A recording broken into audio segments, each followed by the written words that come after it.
Virginia. What I was contesting was why should I start? And then I was told that the principle of protocol is that the junior most must start. Then I challenged the principle and said, but when we're going for the freshmen, the senior ones are the ones who are starting. So why is it that when it comes to real work, we should start? Why is it that the principle should apply even when we are doing work? Okay. So ile ya tsamaya ka mokgwa o ne ba ke a bolelelwa gore wena mosimane ka gobane jwale go ka mokgwa ona ona. Bo mme le bontate, today we are not going to do hard stuff as we are normally used to. Today we are just going to celebrate the work that has been done by 17 authors, both inside the country and outside of this country, about a phenomenon that has troubled public life in this country for quite some time, the phenomenon of coalition politics. That is normally the problem with PowerPoint. It normally goes like that. When you think you have a point, okay, then you have a problem of power. And then when you have power, so that is normally the contradictions that you experience. So Ndate Kappa and the organizing committee instructed me that I should do the purpose and background of this work, and after doing that I should just shut up and sit down. But I thought that perhaps my talk could be structured like this so that I do not appear to be disobeying the instructions. I will speak briefly on the introduction and then get to the core of my talk and then do the acknowledgements. I'm back to that situation.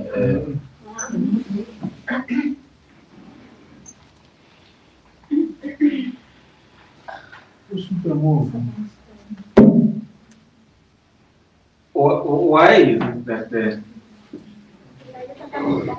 okay.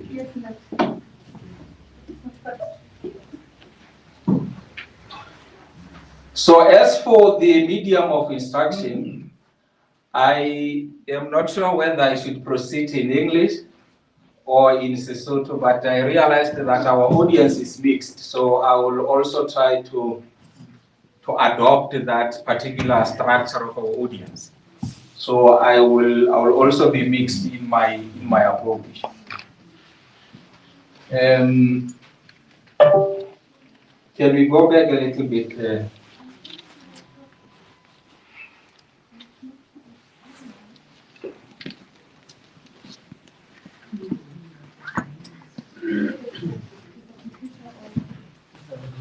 So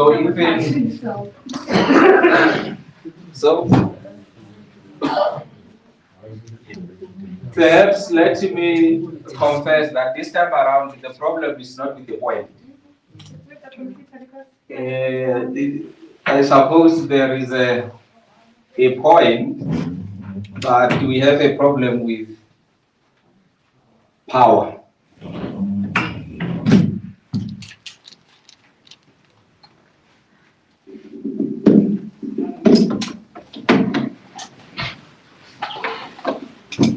So, ke bolelelwa gore ke se ke tla hama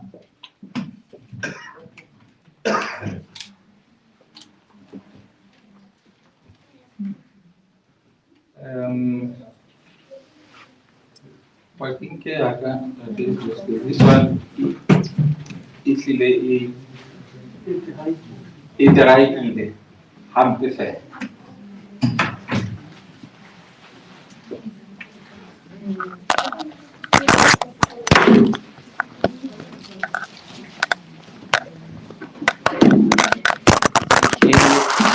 Kopa tshwarelo bo Melbondate. Re inehetse ho dinthong tsena ho seng ho hlile ho le thata hore re ka tswela pele ntle ho tsona.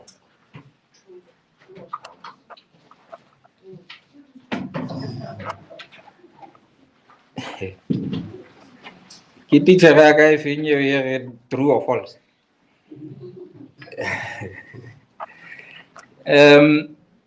So I was at the point where I was indicating that my talk is structured just into 3 bullets: the introduction, the core of it, and then I do the acknowledgements. Perhaps I should indicate, Melbourne, that as I earlier indicated, that today people who could expect a presentation from us will be disappointed, because we are not going to do the presentation. We've already put together very classical papers that we think are out for public consumption. Today we are just celebrating the work that has already been done by a cocktail of no less than 17 authors that are coming from within Lesotho and from outside, in various disciplines, in political studies, in development studies, in constitutional studies, and some of the most prominent practitioners. Some of them are from civil society. And dare I say that there is even a minister, by the way, who has authored a paper in this volume, and a minister and a leader of a political party, Honorable Mushoboba. He has authored, he has co-authored a paper in this volume.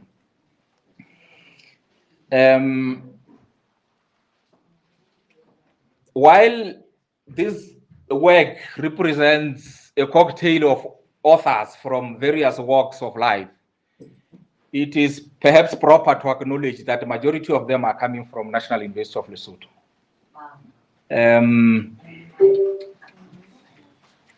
There is no institution that has supplied the number that matches the number that has been supplied by the National University of Lesotho. 5 of the authors of this book are from the Department of Public Administration and Political Studies of the National University of Lesotho, 3 from the Faculty of Law, and 1 from the Department of Development Studies. And by the way, to demonstrate how immense NUL was into this project, there is even a chapter who is authored by the Deputy Vice Chancellor. The language here is PVC. By that time, he was even still an acting Vice Chancellor when he was participating. So there is a chapter. So I thought that it could be proper that we acknowledge that a prominent position that is occupied by NUL into this project. And I think there is no dispute that the NUL continues to be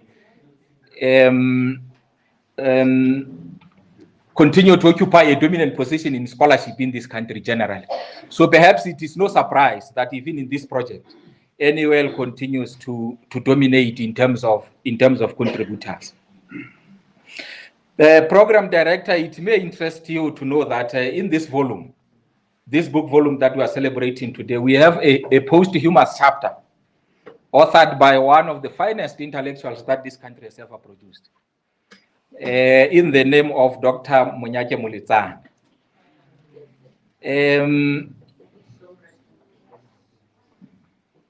This outstanding luminary that this country produced we were very surprised that when he succumbed to COVID-19, he had already completed a groundbreaking research about coalitions and voter turnout. Dadekapa will speak much more to detail about some of the contents that we have here. But before he succumbed to COVID-19, he had already completed that. And the remarks we received from reviewers about this paper were amazing. And I have the honor, therefore, program director, with the greatest humility and respect, to request our audience to rise for a moment of silence in honor of this luminary of our country.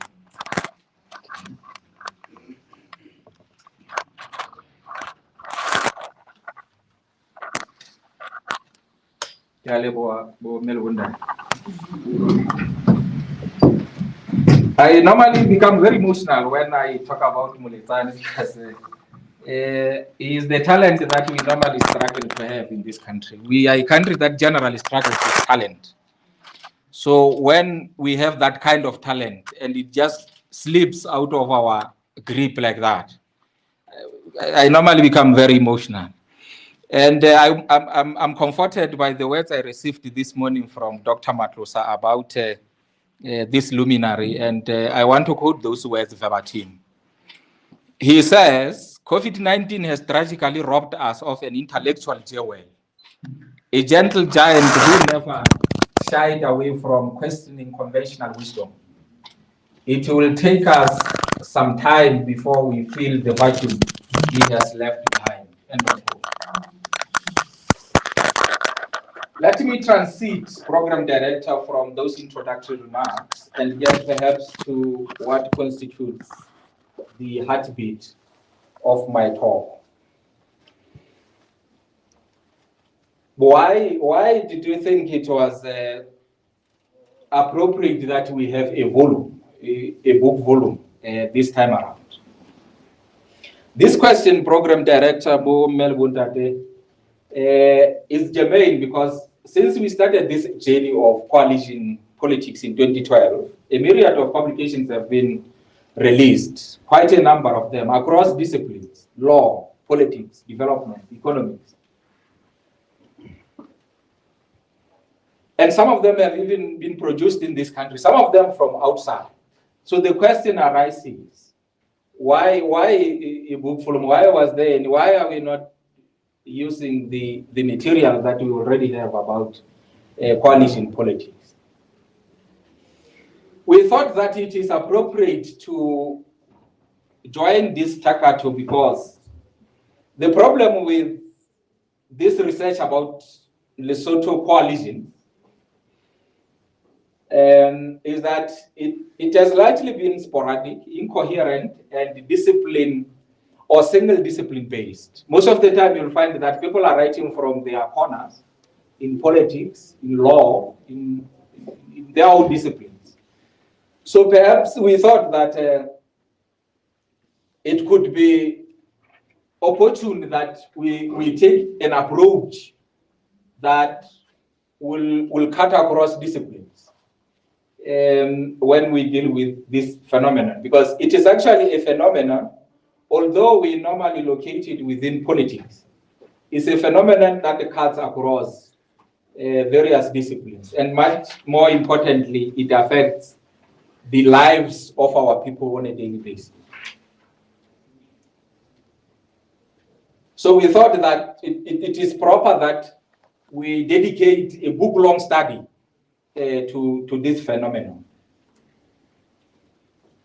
We would recall, Program Director Bo Melbundate, that although we started seeing coalitions in the form of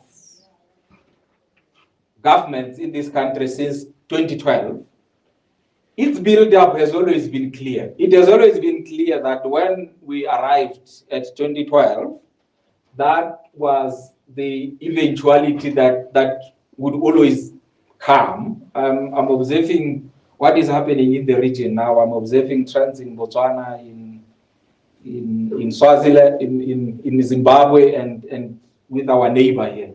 And I can only laugh and say, we are just going to welcome them sooner rather than later into the phenomenon of coalition politics. But in our instance, specifically, two major occurrences created the cracks we remember in the dominant party system that the country was accustomed to since the return to electoral politics in 1993. You recall that this country was largely under the grip of a dominant party system, even when parties changed with the 1998 elections. But the post-1998 election simply gave us that there is still dominance of a single political party. But after 1998,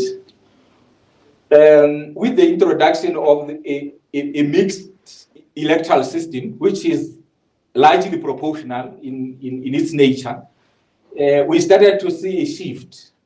And we saw it immediately with the 2002 election. And we could say that the journey was now starting, and the writing was already on the wall that we are headed for a shared government. And even though we went to 2002 election and returned with a single party, but when we got to 2007 election, the situation was even more dire. That's where bigger political parties now started to manipulate the electoral system, aware that now the situation of a coalition is inevitable. So we could actually say the introduction of the electoral system with the amendment of the Constitution in 2001 and the debut of all Lesotho Convention into our political landscape in 2007 election clearly created visible cracks in the dominant system that we were having. And it was clear that we were just about to have a coalition politics or coalition government after 2007 election. We all know what happened to prevent that eventuality from coming in 2007. And it was only going to arrive in 2012, clearly fueled by two similar factors. Now the ADC was now firmly established in the political system, mounting a formidable challenge to the dominance of LCD at the time, and also the electoral system was also demanding inclusivity on the other hand. So it was clear that it was the end of domination of a single political party.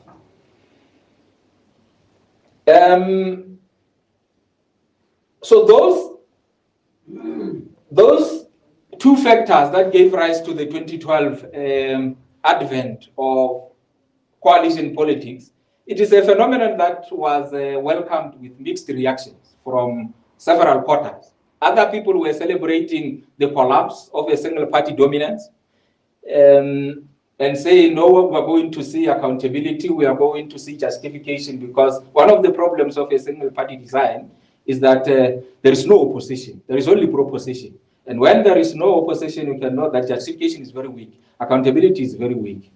So people were celebrating that perhaps when we are getting into coalitions, we are going to see a lot of justification into our political landscape. But other people were very skeptical, saying, we all know, we have seen coalitions have been there throughout the world, that we know that coalitions create very fragile government. And we have no reason to celebrate, because the journey that we are starting is a very tumultuous journey. We should just make sure that we tighten our belts. We are starting a very tumultuous journey.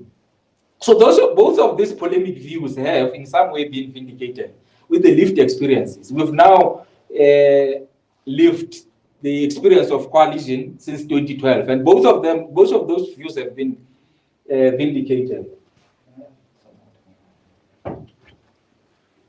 And we thought that we recall that at the constitutional level, that era, and this book has been written and it covers data from 2012 to 2021. And we have seen that that era has exposed what has always been the defects of our constitutional system, that government institutions are designed so that they can hardly limit the exercise of executive authority by the Prime Minister. So the 2012-2021 era, and apparently, I'm not sure whether we can predict and say we're still headed for the same coalition government post-2022, but for now, we're speaking up until 2021. We can actually say it has exposed the defects within our constitutional system that have always been there. These defects were not necessarily created by the coalitions. They were only laid bare. They were only exposed by the coalitions that, hey, but this system is the system of the Prime Minister. And this coalition did not come with a new constitution. It found the existing constitution and lived with it and exposed that we have a system where the Prime Minister is the sole arbiter of everything in the design. And it became apparent that the Prime Minister has powers almost single-handedly from Parliament to the judiciary to the executive to major institutions in government. Everything belongs to the Prime Minister.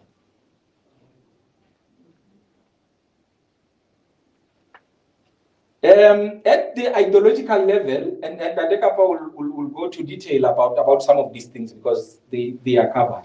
We saw political parties alignments that we were used to, Congress, the Manishna, those ideological alignments being dismantled. So those are some of the things that we are reflecting on. And we thought that perhaps these are the areas that need investigation, that our people need, at least, even if they are aware of them on a daily basis. Can we subject them to some scholarly investigation of some sort, package them scholarly, so that our people today and in future can have a resource to utilize in the conversations about coalition politics. Let me conclude, Program Director. I realize that you are no longer comfortable there with a lot of waffling that I'm doing here.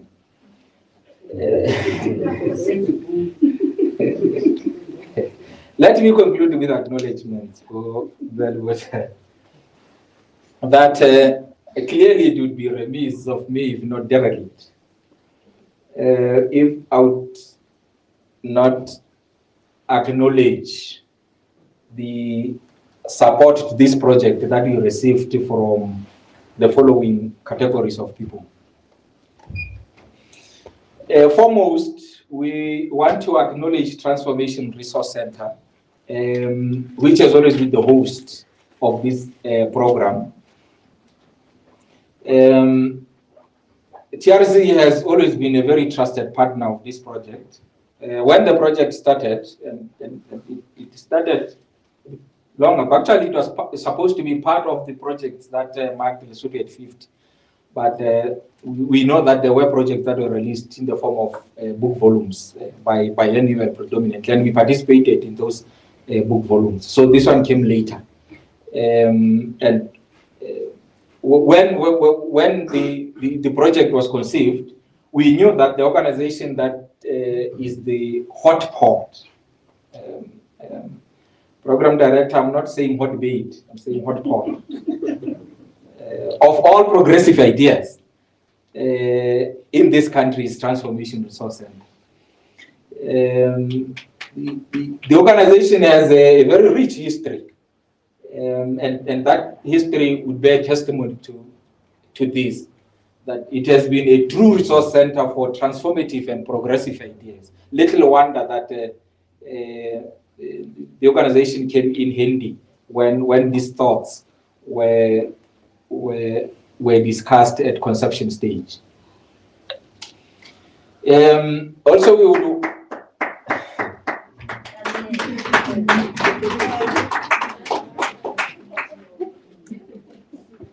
and also our publisher. This book has been published in South Africa in Stellenbosch. I know that people, when we talk about Stellenbosch and South Africa,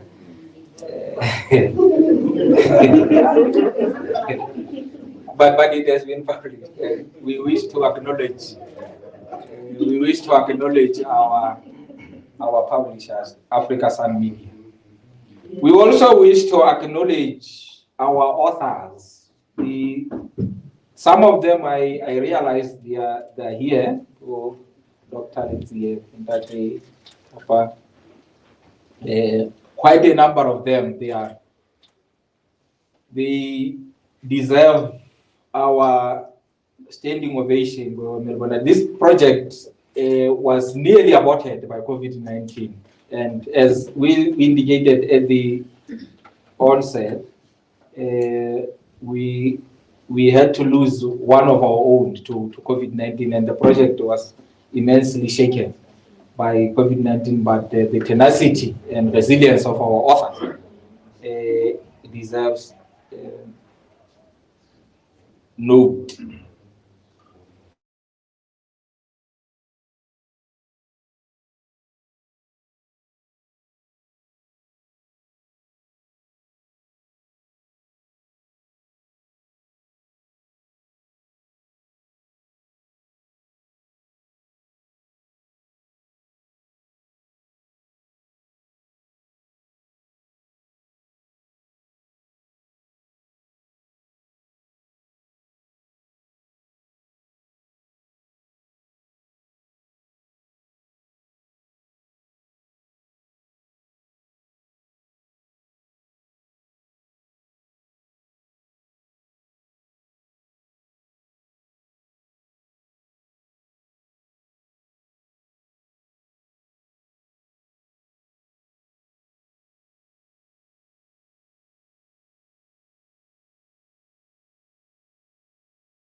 There is no one who is cited than Richard Wieswelder and Khabele Matosa on political studies in Lesotho. I'm taking a risk, but I'm saying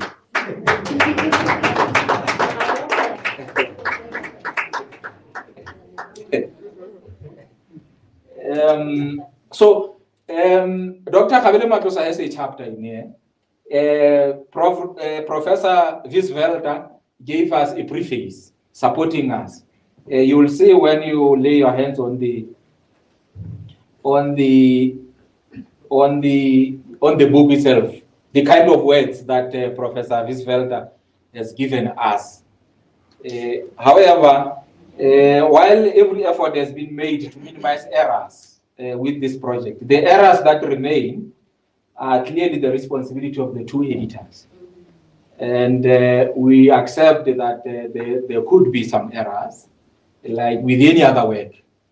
But every effort has been taken. This work was submitted to peer review, to editors, and all manner of business process, the normal business process in the publication industry. But obviously, errors can always remain. And those ones, we take full responsibility as the two editors. I thank you, Gomel, would actually care.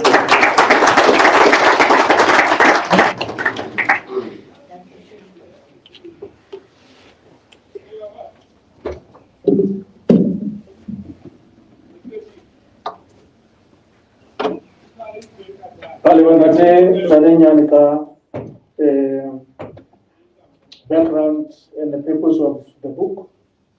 I don't want to waste time because we are not necessarily going to debate or discuss the background, but I'll just go straight to the second speaker, that is Professor Kappa, who's going to give us the summary of the book.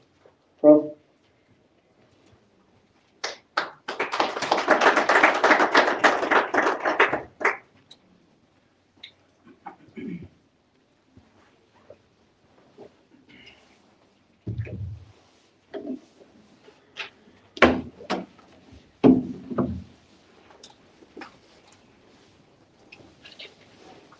Nna ga ke na tlisa ntate hore ke tla fana ka di-details. Jwale ke bone ho thwe ke etse summary. Jwale ha ho thwe o etse summary ya mosebetsi wa Mark Mofeti eno, o ba le tsietsi ya bona ha o etsa summary ke ha o etsa o tla nka o siye lebitso la ka ke Mohlamelle kapa bo mme le bontate a eso ke rothe kwana masego mona ke tlile fela ka lebaka la ho batla moronya. Ntate holo ha bua hampe o di beile jwalo fela ke a kgola ka beile a hantle hore e le ho lebitsitse hore ha e le hantle kalo ya morero wa hore na re ka etsa jwang ka ditaba tse etsahalang ka hara naha ya rona re le Basotho ba di-academic. Taba ena ne re buile na le yena le Dr. Khalile Maposa re le Botswana kwana ke a kgona Lesotho ne le lata 40 years. Jwale ba re na what are we saying about Lesotho at 40? Can we have something e re ka e ngolang about that? That program was aborted somewhere along the way. Empa ka mora moo ntate Professor Holunyane se ke itse ntate Professor Holunyane tse Basotho ba bua tse makatsa.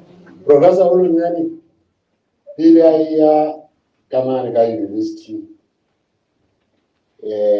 o a re ho nna motho yo mongwe e re nang re sebetsa le yena ka moo a ngotse buka mona ha ke ta o e sheba ga iko Basotho re entse jang ha ka re dumella batho ba bang ba ngola ditaba tsa rona ha re ntate ha re ngole ditaba tsa rona ke ka re ntse re le ka ntate empa ha o yo bonolo. He joined us and I said, yeah, that which we have been saying, now it's time for you to do it. I'm very happy, I must say, that we were able to conceptualize this idea and see it through with the support of all the people that he has already acknowledged.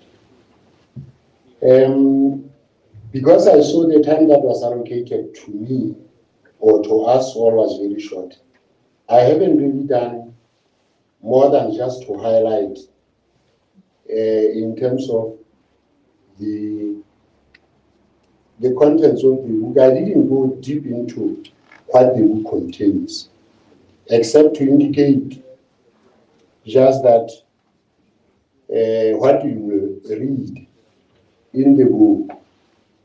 But let me reiterate the fact that this is a multidisciplinary volume office, the first of its kind on this phenomenon in this country, the phenomenon of coalition politics. And he has already talked about that.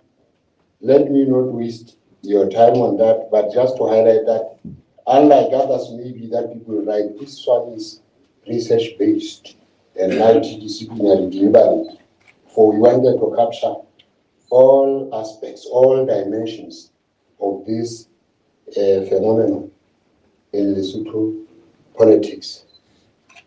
We believed that if we bring together people from different disciplines, they will be able to shed more light on this phenomenon than it has been hitherto the case. Like he said, lawyers would write about coalitions, political scientists would write about coalitions in their own small corners. But we felt bringing together a whole book dedicated to it would actually help. He has already indicated who the contributors are.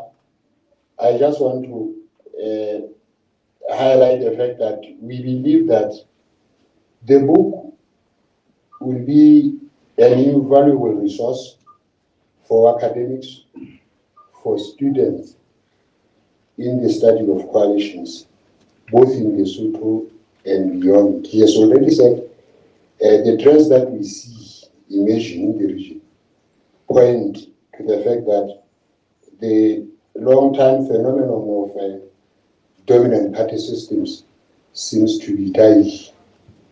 We are seeing more competitive politics, as it were, and we often get invited to make contributions. There is another one, Professor Holo, I think you are aware of, Professor Yan and other colleagues. There is one that has been published recently by our colleagues in South Africa. The title is Marriages of Inconvenience. Saying coalitions are like marriages of inconvenience. It brought together a lot of ideas from a lot of people as well. We also contributed some papers there. So this is the area which is receiving a lot of attention lately, coalitions, because it is the kind of life that we seem to be leading, and we seem to, Basotho will be leading other nations on that one.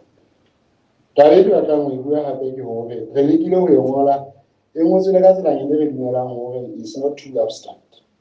E tla tseba ho fihlella ho batho ba bangata ba rona hobane pele da re ka la sheba le motswako wa batho ba kentseng letsoho mona ho hlaha bana ba tswang ka kwana ka university ebile ho na le bontate le bomme ba sebetsang ditabeng tsa mekgatlo ya setjhaba mona ba kentseng letsoho moo. E tla ba taba ya bohlokwa haholo le ho meloko e tla tla hore taba ena ya coalition e tlo utlwisiseha hantle. E bohlokwa haholo hape le bakeng sa ho tlatla informa policy making. Hobane hana tjena ka hara nako ena le reform e leng mona. Ntate I'm deliberately speaking in Lesotho also because you said re tla bua ka dipuo tse pedi. Taba ena le reform e ka bukana ka thusa haholo hobane Basotho ba telang mona ba tseba mathata ana ba motse hore na ba boneng ka taba tsena tsa coalition ho tloha ha ditlaleha ho tloha ha mmuso o thewa hore na mmuso wa coalition o tshwanetse o thehe jwang o etswe jwang o lokiswe constitution ena e Professor Nyane ya boletseng ka nepo hore e sale e le teng fela jwale o no bona ya ka ka tsela ne le ka teng e ne na le mefokolo e neng e sa bonahale e bonahalang ka nako ya di-coalition tjenana. Taba tsena tsa hore difomo kaofela buka ena e ka kenya letsoho haholo ho thusa hore di tle di tsamaye hantle maikutlo ana a Basotho a sisinya hona ho ka etsuwa jwang ho qoba mathata ao le lona. That could help. It could go along. In other words, it could be a very valuable resource for policy making, especially now that we are in this reforms where I don't know how far we are with those. Don't ask me. He has already said it has 18 chapters. Let me very quickly indicate that it has 5 main parts. And each one of those 5 parts speaks about a specific theme. And then we have chapters that try to dissect that particular theme. So that when you read the book, you will find that it has an introduction and the theoretical framework.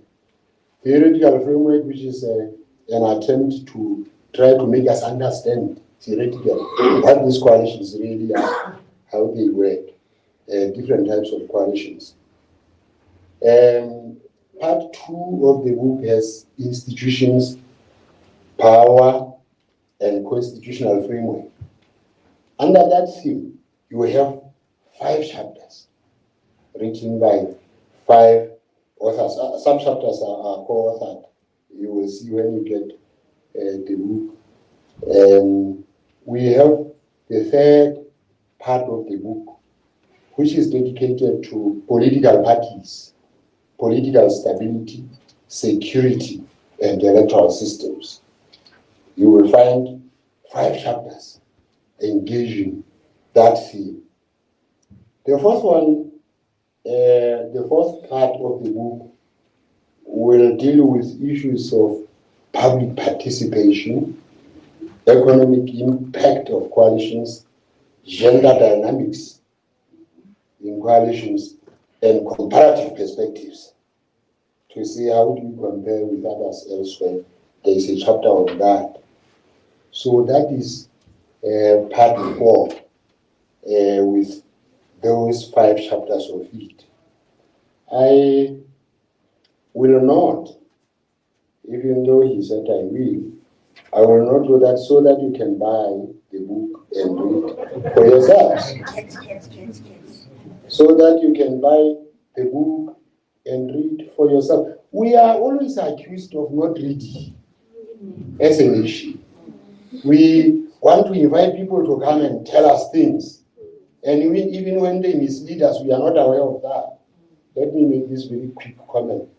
I got a call the other time by someone who said she was a journalist asking me about something, and then saying, this is what SADC has agreed about and all that. Can you comment very quickly? I said, where did SADC say that? It said it is in the communique. I said, okay, can you send me the communique and underline very clearly where I should read so before I comment? The person said, yes, I'm going to do that.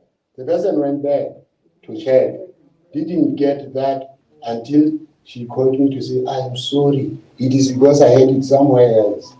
I said, do you see the danger you nearly threw me into? You wanted me to comment about something that doesn't exist. So, I am saying, let us get the book and read it. We have already said it is accessible. It is here. It will engage all these 4 broad themes that we talked about. I want to stop here and thank you very much, Program Director.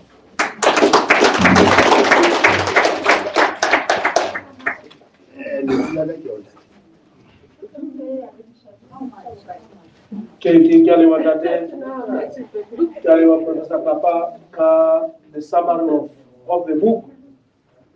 Like Nadenia indicated, we have authors who are here, but on certain sections of the book. Now, we have Dr. Litsi here. Dr. Litsi, please come and say something on the coalition and the changing nature of the security crisis in Lesotho.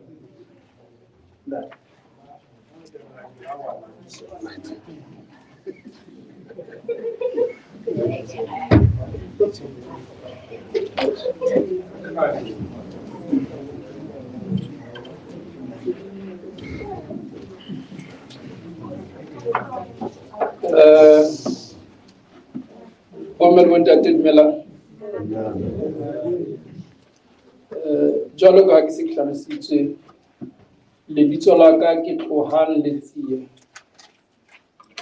a eso ke boleka mane ha mahodi mafeteng ka mosebetsi ke fumaneha Department of Political and Administrative Studies at the National University of Lesotho. I am one of the people who have chapters in this book that is being launched today. For reasons that are not yet known to me, I was told to come and make a presentation about my chapter. Professor Kapa and Professor Nyani are yet to tell me why they did that. But so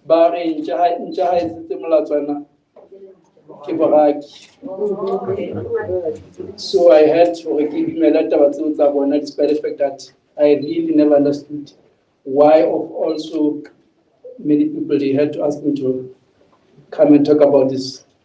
So I looked at the time allocated for this chapter. I mean for my talk, I decided I'm going to confine my talk to that 15 minutes. What I'm going to do is just to provide a sort of a summary about the chapter, with the understanding that it is there in the book. So whoever is interested will be in a position to read and find the details about my arguments in the chapter.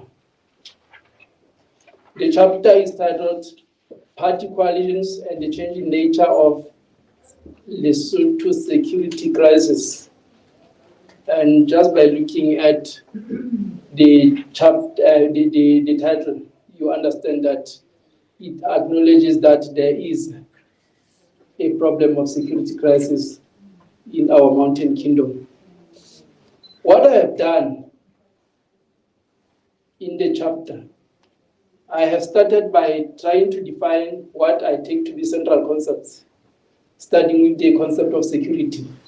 That I identified 3 types of security. We have what is called national security, we have what is called public security, and we have what is called citizen security. All these types of securities, we have different categories of people responsible for this. For national security, mostly we have armies. When we talk of public security, it's about the responsibility of the police. And when we talk of citizen security, it's about the politicians, lawmakers, and so on and so forth. The next concept is that of security sector, which I've highlighted that it's a very, very broad concept that have various components, including the 2 that I'm going to talk about, which I thought were central to the paper. These include the primary security institutions, such as the army and the police.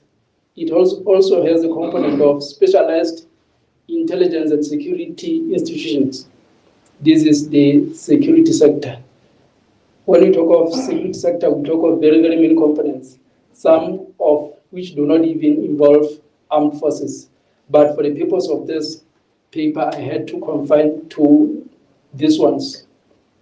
The others are also discussed in the chapter. From there, I went on to look at the primary security institutions in Lesotho and noted that they include the Lesotho Mounted Police Services. I have tried to make a background of the institution from the colonial days until where it is now, from Lesotho Land Mounted Police to where it is now, where it is now a service. I've also covered the National Security Services, NSS.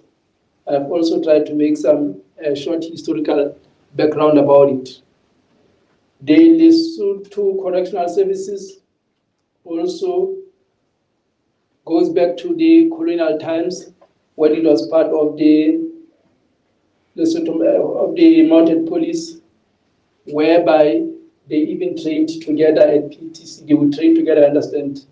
Only on the graduation day, they would be allocated. We're now the police, we're now the constable, and so on and so forth. The training was the same. It was something that I never knew before I went into this. I also looked at the Lesotho Defense Force and traced its background from 1979, when Lesotho, for the first time, had an army.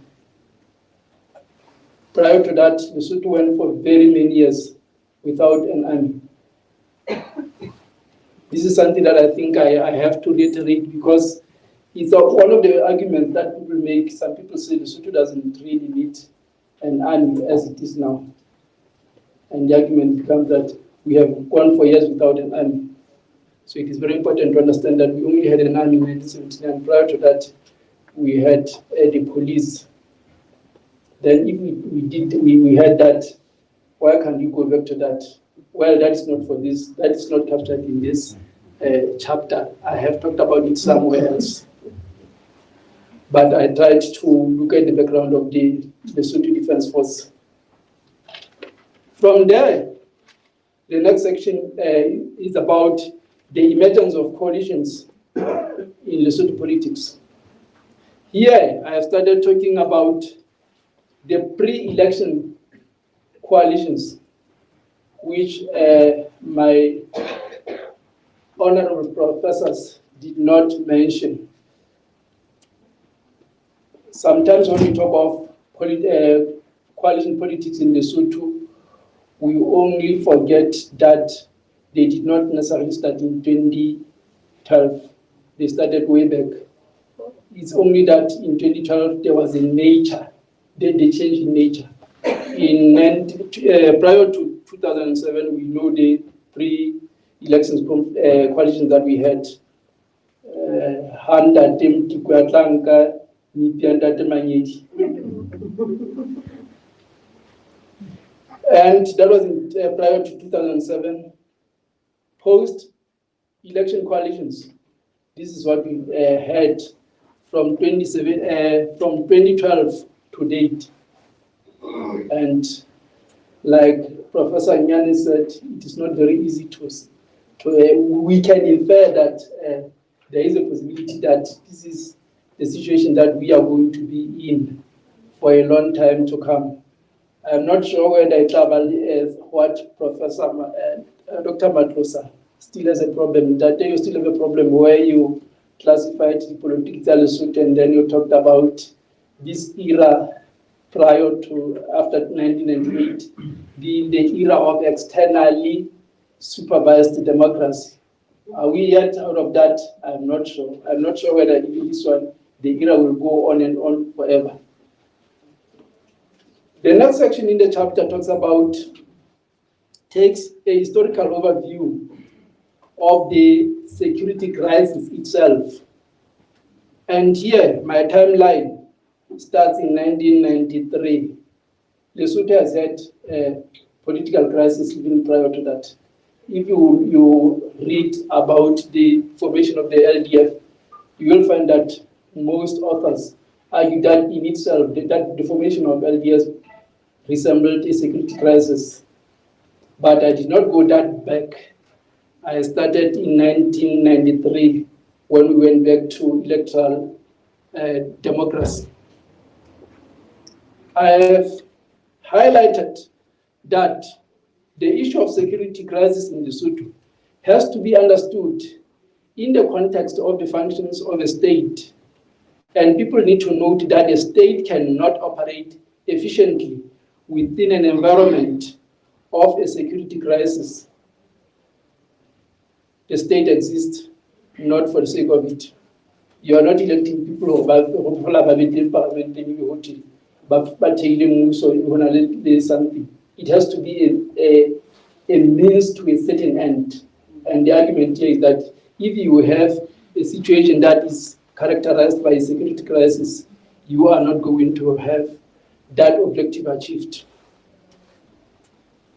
So I also highlighted that there's a need to understand that as a result of the crisis that we have had interventions. And these interventions, my worry is that at times they have even rendered questionable the very sovereignty of Lesotho. Because of the crisis that we have interventions that render our sovereignty to be questionable. Something that I also highlighted about the chapter is that the discussions in the chapter are dominated by LDF, with some agencies appearing sporadically. This was not by design. It's just that LDF seems to have been involved more than other security agencies over time in the security crisis. So, with the next section, I go into the security crisis in the era of new democratic dispensation. This is immediately after 1993. And I find that if you look at what happened clearly around that time, you'll find that it was the army versus the governing party. The crisis was on the army versus the then governing party, which was the VCP. you look at the 1994 army crisis, you will find that it can be explained as a way of self-preservation for the army. They wanted to preserve themselves because they were threatened. It was also an issue of institutional interests. So the crisis pitted the army versus the governing party around that time. I've also touched on the issue of the police strike of 1994, where the army was unleashed on the police. I said that was also a mark of a security crisis, and that also was somehow based on the interests of the police. Among others, I look at the 1998 crisis, which appears to be a continuation of the factors mentioned earlier, where you talk about the self-preservation of the army, the need for self-preservation. While the MCC was one of the very people who threatened the disbanding of the army in 1993. He was part of that group, and others. So I explained that as a way of self-preservation. From there, I moved on to look into security crisis in the era of party coalitions. And what I noted here is that the era somehow deepened the problem. And there were a number of ways through which this was different. Some of these ways include the appointment of the heads of security sector agencies by the Prime Minister. Professor Nyane talked about the situation where you have the Prime Minister being almost what Christians would call an alpha and omega in the Lesotho. Amen. We had this situation. We had this situation where now we moved from the era of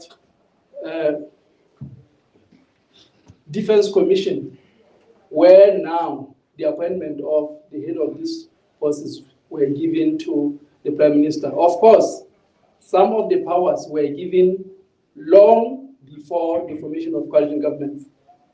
Because if you look at, for instance, the Defense Act of 1996, you look at the Police Act of 1998 and so on and so forth.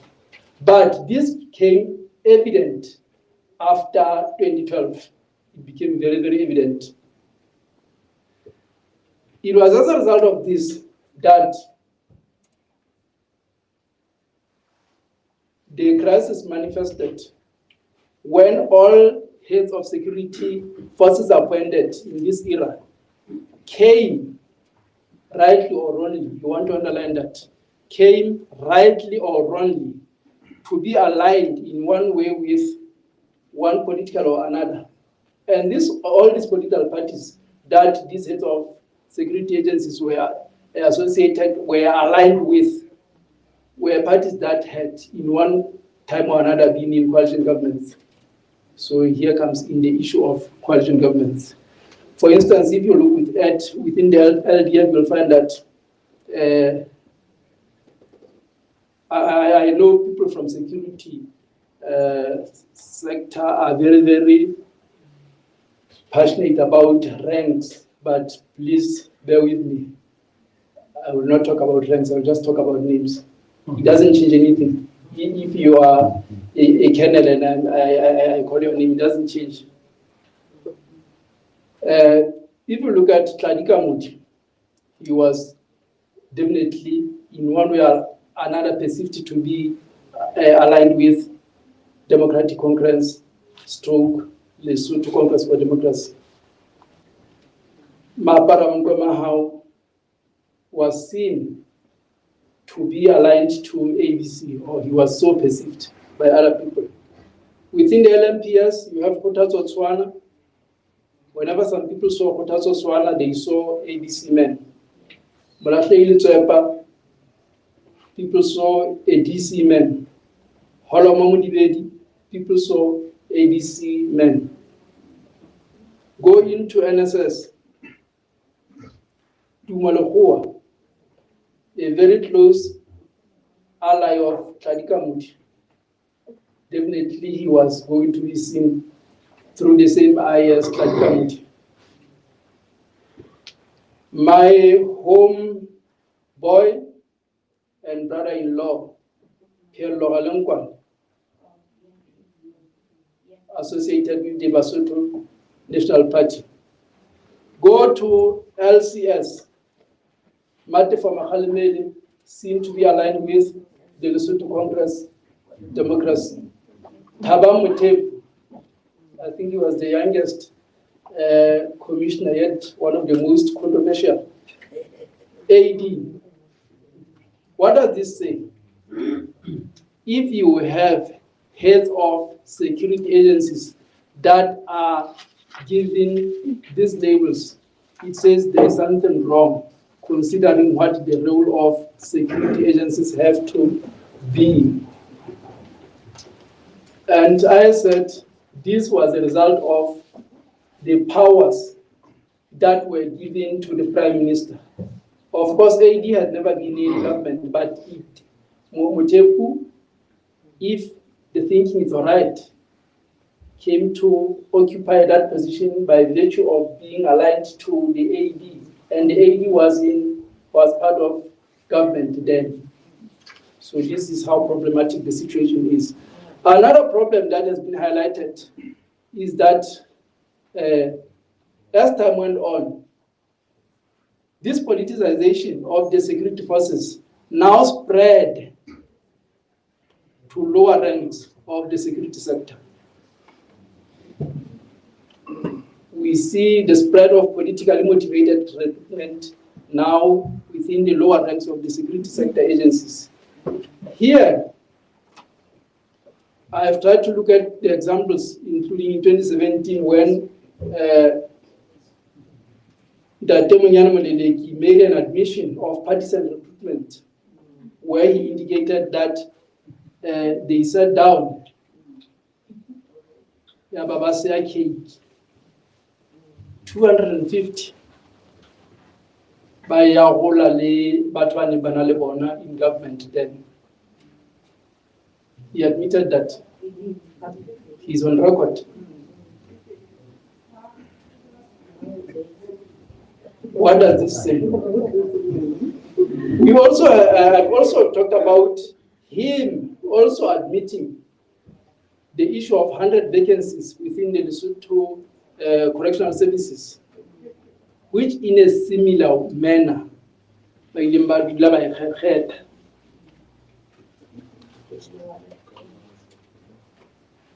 some of these things, how we become very, very emotional. We try as much as possible to try to avoid being emotional, how it's an interesting. But if you understand clearly, if you remember that line, that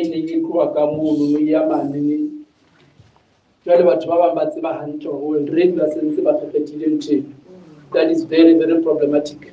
Very problematic. And beyond that, you're talking about security agencies here. How will those people, how are they going to perform? I also talked about, on the issue of 77 NSS officers that were dismissed allegedly for irregular recruitment. I highlighted that these guys later went to court and the court judged in their favor. But in my view, I'm not a lawyer, I'm not a judge, but in my view, there's no smoke without fire. However, now what came before that, they might have won the case before the court of law, but they were not recruited in the proper way. It was just a continuation. Then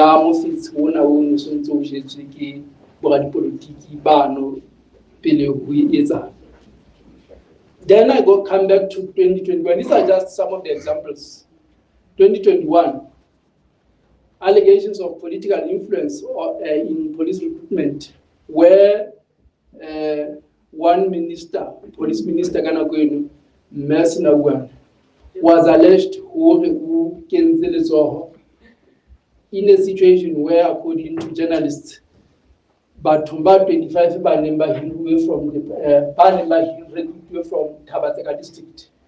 19 came from his own constituency, Tabateka. And the way I understand it, my memory serves me well, and I think it does. One of those people later, who had some criminal records somewhere, and this says, what exactly are we doing as a country? What exactly are we doing as a country? So from here, I try to focus on the implications that this has had for the country's security. And I note that all this have seriously compromised the security environment in the country. The security situation is highly, highly compromised. It's highly compromised. I'm sure you will agree with me. They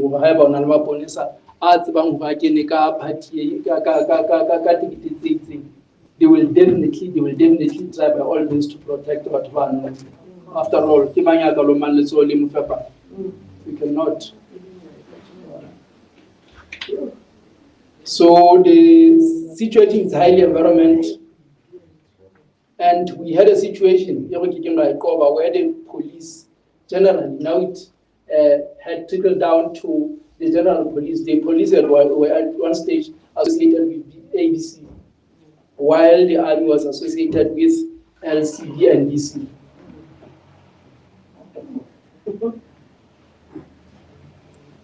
This situation marked a shift from what some renowned authors call the situation of enemy within.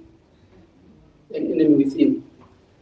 This is the situation in which the state controls security agencies and uses them to repress other institutions that compete with the state.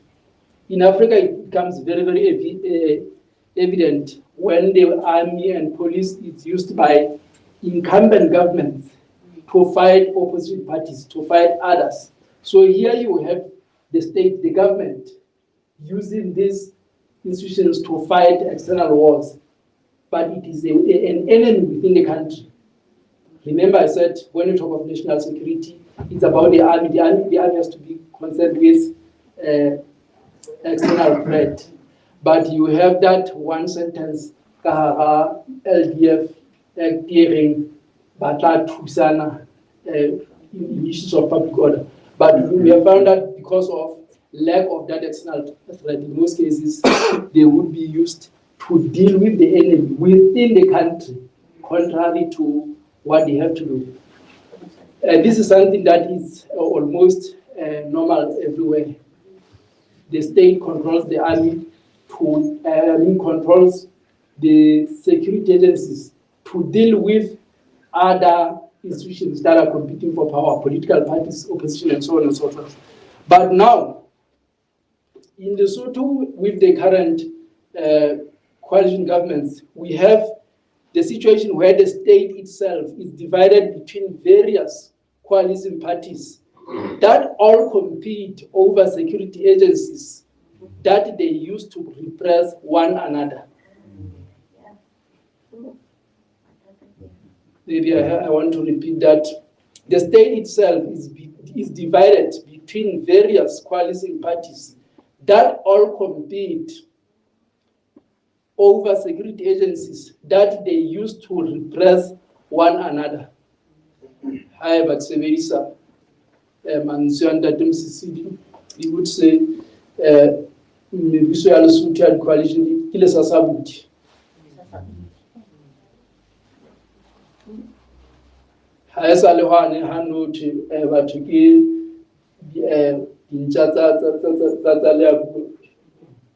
now, babalwanza ma Congress, but this time around, shibalwanza muso kabona, muso big court balwanza. Now, I have touched on the examples here. Fortunately, I'm being told that I have to leave, but just at the time when I had to leave. Some of the examples that I have touched on here include Tabaya Mochaboran's reliance on the army to defy Taban's dismissal. Taban was the prime minister, he dismisses Mochaboran. Mochaboran simply refuses to leave, and he has the support of the army.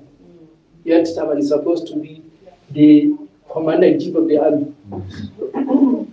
You have also a problem of the LCD's open support for Kamudi in defying Taban's orders. Openly. These are the parties that are in government. These are the parties that have to sit together, cabinet, either they come up with a policy using the principle of collective responsibility, but they openly defy one another when it comes to issues of security. I have also indicated the issue of the 29th of September 2014. While other coalition partners fled the country, Babonala was some left behind. Under normal circumstances, you would say that Masolas let down Alwan Samuso, but that was not the case. So I concluded by saying, in as much as we talk about this today, is that ray of hope, because following the external interventions and the new command of Lesotho, the influence of politics in the army is subsiding, and I've underlined that subsiding is not yet over. Because if you try to look at the literature that we have at times, it goes to reprimand soldiers to remind them that they are not politicians, they are the army. So that is basically what the chapter is all about, to say that with this new era, we have come to have that situation where now the enemy is no longer within, but is inside the government itself. So we are having the Soyama Sasabu. I'm going to get the one that.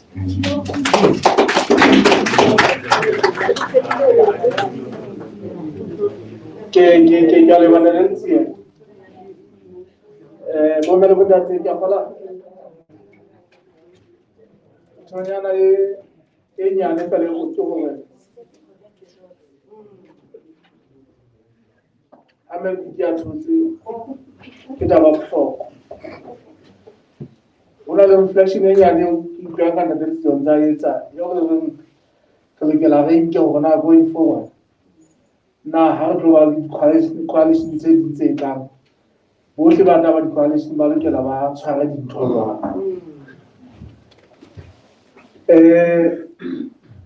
Let me call Dr. Shale to also give us highlights on the government and their impact on the independence of the judiciary. Measure.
I'm the sister. I'm the sister. I'm the wife to Ndade Shale. Shale not Ndade Shale. I'm Khadi. So for me, Shale. Ke lebile ntate and ke thabetse ho bona hore taba ya hore be bomme ha ba di teng dinthong tse ding has an impact. Ha re ha mme a ema ebe batho ba re kgele finally. It means ho ntse ona le ntho batho ba utlwang hore phapanyana e teng ba le lentswe la mme ha le. And I'm happy that I'm not representing myself, I'm not representing anyone else, but I'm representing all the women in the house and all the women by the soul. Those who support women, like me. That's the problem.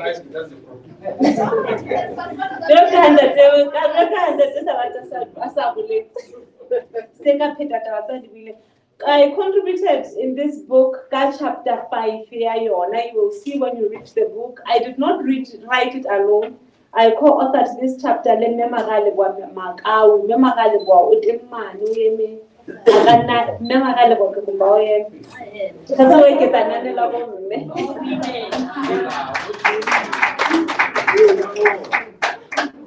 So what's the chapter chapter 5 it's titled Coalition Governments and Their Impact on the Independence of the Judiciary. So I've structured presentation like the thing said, it's not all about what is the content about the judiciary and so on, but it's mostly about what is to celebrate what is in the book. So I've made it very short considering that I was given 15 minutes to do the presentation. So it's the first part, I'm just talking about who the authors to this chapter are, the background and motivation for the chapter, overview of the chapter, and then a conclusion. I hope now we'll be able to move as we go. So like I said, the authors I'm a senior lecturer in the Department of Procedural and Adjectival Law at the National University of Lesotho, and I'm also given the responsibility to head that department. And Mema Mello is also a lecturer in the Department of Procedural Law, and both of us, coincidentally, are lawyers. I'm an attorney of the Court of Lesotho, while Mema Gao is an advocate. So this also shows why we had an interest in the judiciary in particular.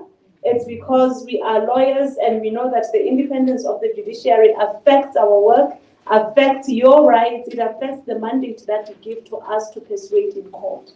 And it should also be noted that out of the interest of the judiciary and how it operates, I also applied to be a judge in the first round when applications were done, but I withdrew from the race. And as you read this book, you will understand why I withdrew from the race. And as we go through the overview of this chapter, the chapter is not a very long one. In this chapter, we discuss the fundamental principles that are the bedrock, independence of the judiciary. We discuss in detail the principles of separation of powers and why it's important to have an independent judiciary. We base this on international standards as contained in international human rights instruments to which Lesotho is a party. For instance, the ICCPR, the UDHR, the ICESCR, amongst others, a fair trial. A fair trial, an independent judiciary. So we also look into the comments, the report, the mechanisms that are used under these human rights instruments to oversee implementation. In particular, we discuss the reports that the Universal Periodic Review. We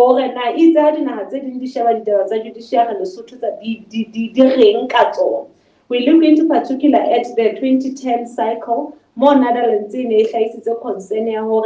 is a problem at the judiciary in Lesotho. So you will note that the problem was identified even before the advent of coalition governments. However, as we go further into the book, we say, this became more apparent how the coalition governments. Like Professor Nyano was saying, it's an introduction. What the coalition governments did was to ho tlosa majwe hodima diphepeng tse ne sentse di le teng as far as our constitution is concerned. Re ne ntse re operatela hantle re nahana hore everything is okay, only to find hore itse ha di-coalition governments di fihla eba di bona di-loophole tse ka sebediswang hore di etse and destabilize the judiciary. And this was done to gain political advantage. So these are some of the arguments that we make in the book. And we also look into the events that took place after 2012, the coalition government debating.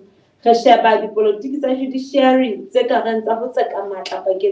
Chief Justice and the President of the Court of Appeal, which started in their times.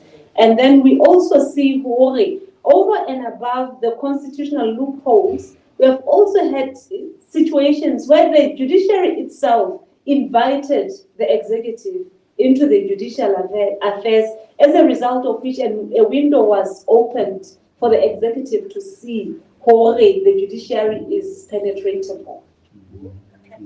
In particular, 2013, nakona le qabamba ke tsanta tele ho hlanda tsa habo dibese ele bona ba bitsang tona kholo ho tla gagolla ditaba tsa bona.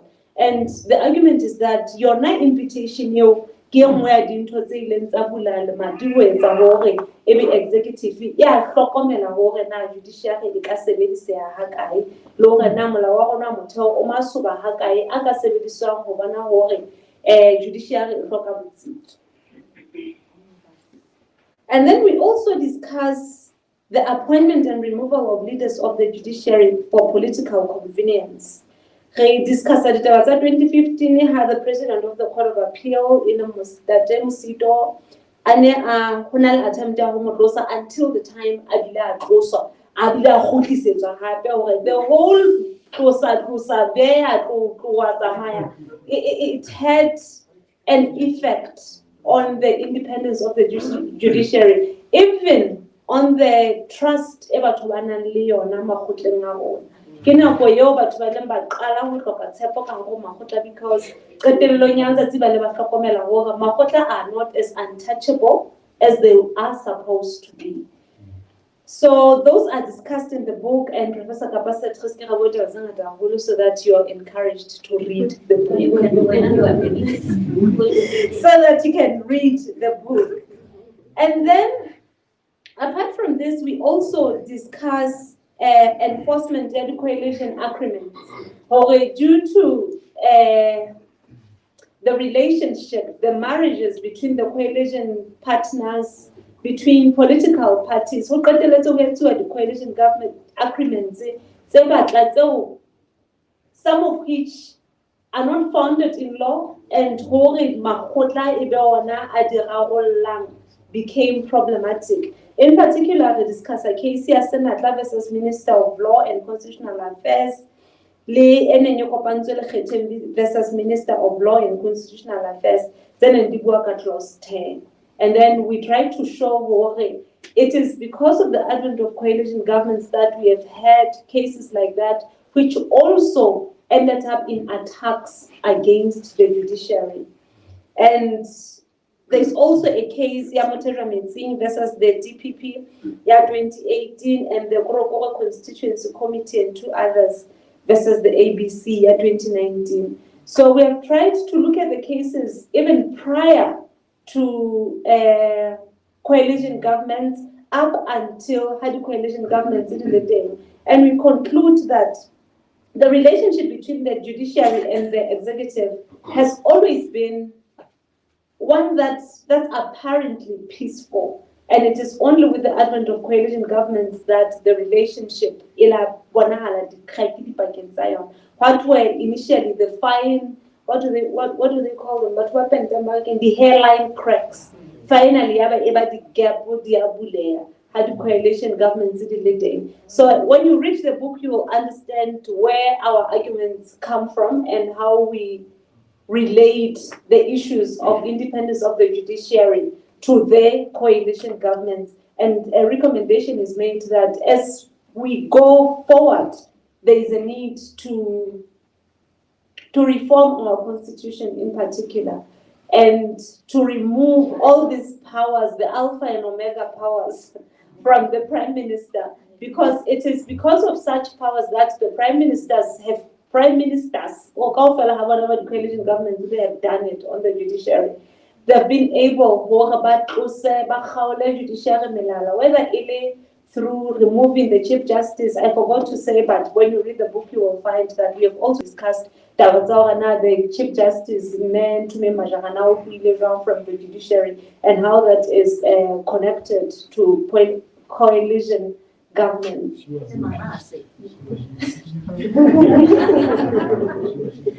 So whether we call it impeachment, removal, or whatever, when you look at the Constitution, you will see how the Constitution is framed, and the fact that the placing of these powers over one person, which is the Prime Minister, has become problematic. And it has not only become problematic for he who is in power at that moment, but it becomes problematic for Khonaka Mokgoto.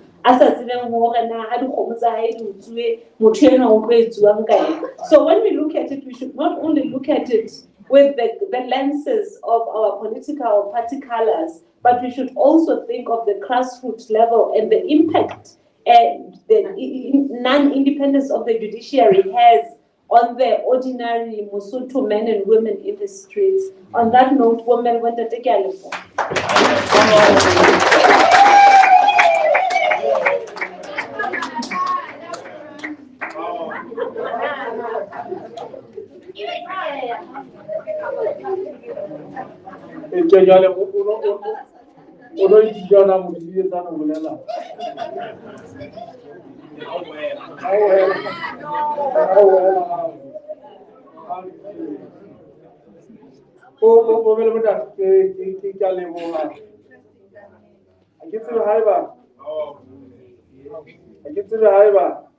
Reflection ena ya rona e tla re thusa hore le ha re lo thea di-coalition re hopola hore na re tswa kae.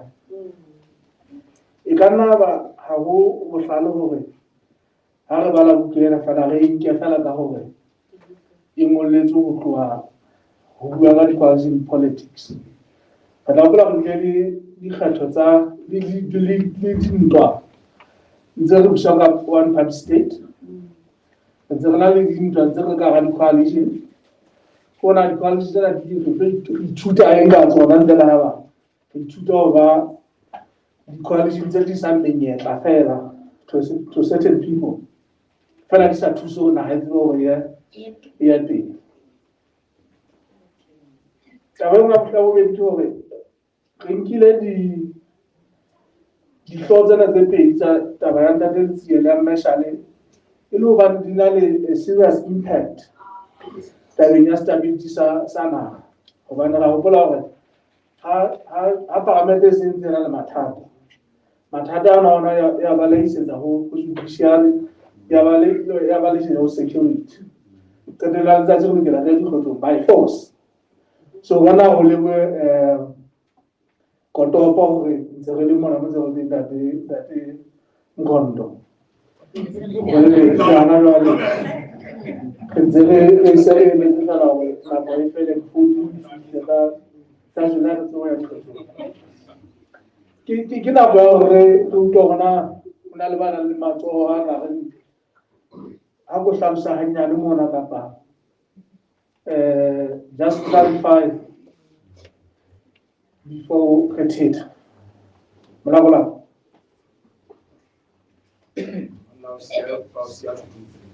nna le ditso la ka ke rantsho mantsi ha e ke a mo dira go ke ba ke re nna le ditso la ka ke rantsho mantsi ha e ke a mo dira go ke man o ke ba ha ke tsena ere ke tla hopola ka nepo taba ena ke batla go bua ena fela ha ke bone hore go tlhoka go e bue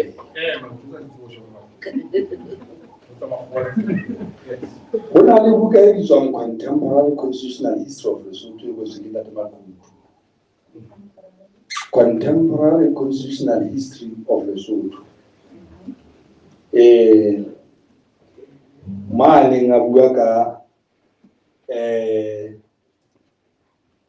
ntho ena ya pele le morao ya ha bona mona ya hore ho e di kopanya dinthong tse ding ha o tswela ka mathe ntho tse mpe hobane di ama batho ba itseng ha di ama ba bang ho thole hobane di batho ntate hore la ba le ngata mona ha o shile motho e mong mona ho ikopanywe motho ena compensate fela ho bola bua ba bang ba bona mona ho tloha ka 1970 dikopanyo ho le siko jwale ka nako e nngwe ha o le thata motho o sebedisa what he has or what she has inamolela ho sontse tsebana batho ba maka botekana ba na le eng ka nako e nngwe re tla ikopanya re tla ikopanya re e sebedise ho inamolela Lesotho mona ntho e re nang le yona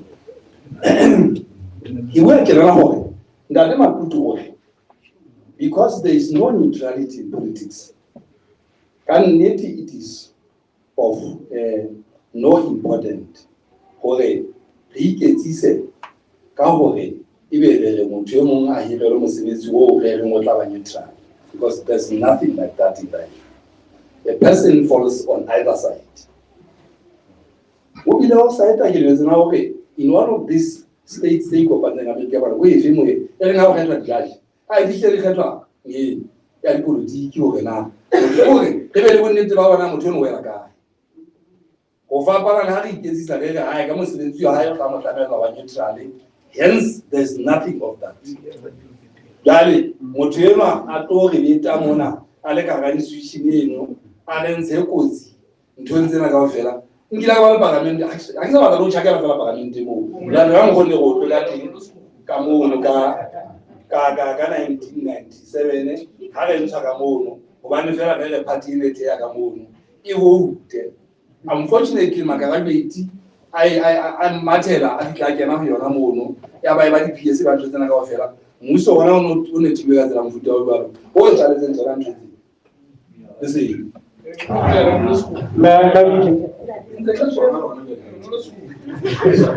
Yeah, they were coming to that. There was a monarchy, they bring a lot of bad memories. Parents, they were now really hurry up in. After coaching, you might think that they work at the quotation is under the was I think we are already going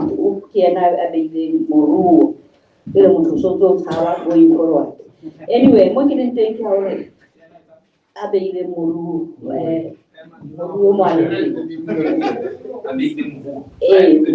I go Muru Betty. Johnny Nick of Torona, Hunter Balamona, Takara Manemota, Kerana, Letavaya IEC, Letavaya, the Famu gangs, the maintenance of the coalition. You will clear how we work at this other stakeholders, but I can't go work and Kereke was a slow flower, the politicians sitting in the Rover Kereke. You will collaborate IEC Mono, other political parties, coalition partners. Maybe you IEC. So Gabagabona the security stability sana. So we should go to the bed more but one Bama how we whether align with either ABC or BC or Kamukomo. I think those should have been brought in mind.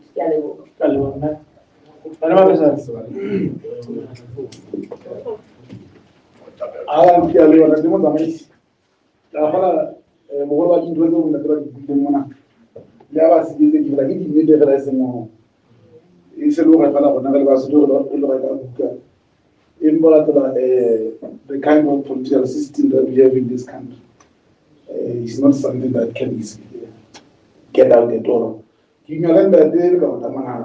Like in Botswana, we have to know these people. When they are under the carpet, I don't know that this commissioner is a member of the sitting political party. It's more dangerous.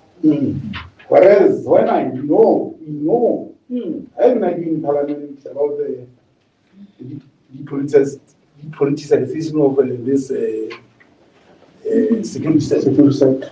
That when we know when we know that this PS, because they were saying we have to employ PS by what is called permanent secretary, which used to be before maybe. Yes. It's very important that I know that this particular PS is a member of a particular political party. When his party goes, he goes his own party. Because when you are in power and then you employ somebody to so-called permanent secretary, and then the nation no longer is no longer interested in his own party, he still remains behind. He is going to cause problems to these other parties who are coming to govern. When you are the commander of the defense force, and by the so-called neutrality, we are saying this guy has been employed by the Defense Commission, but we know that behind the closed doors at night, he is going from house to house to his political commander. Now I said, no, this commander of the defense force is a member of LC, he's a member of LBC. But now he said, no. In the book, the legislation, the defense legislation says he has been employed transparently. But we know he has been employed at night. So it's much better. Yeah. I mean, now this is very important that as much as, we know how he should operate. I think what is important is how should you operate in that office? Not that you are not a member of political party. We know you are a member of DC. But here are the rules and conditions of the position. Because these people all over the country, they will bring people when they are in power now and say, no, this person has been employed transparently and it's going to cause problems to the coming government. So, no, the way he's acting, he's still acting for his masters, who are already gone. So that is very right. These people we have to be frank. Because we are deceiving ourselves. Because if we can, like he said, we think in life, really, there is something like neutrality. We can go to the Archbishop of my church, Catholic Church. He is not neutral.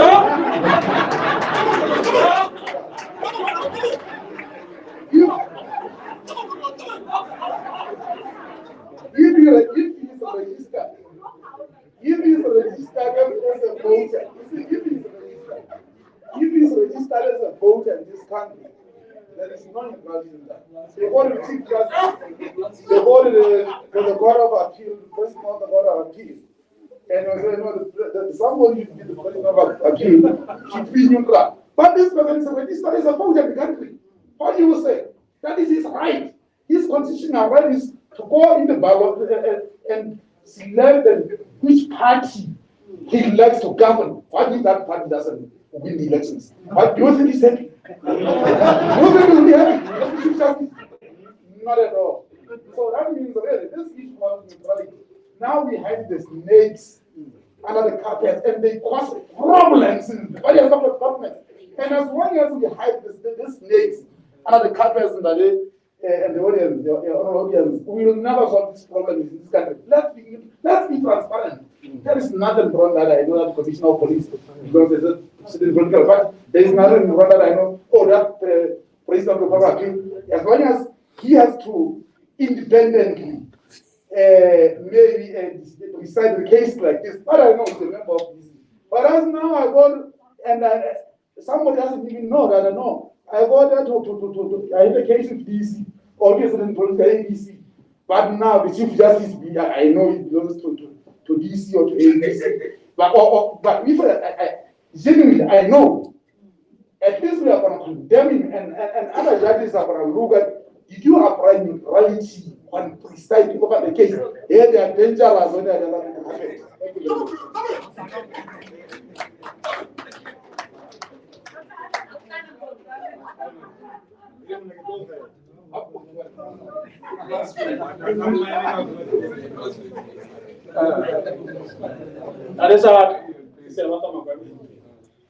My question is very simple, but before I put my question, I want to express my disappointment.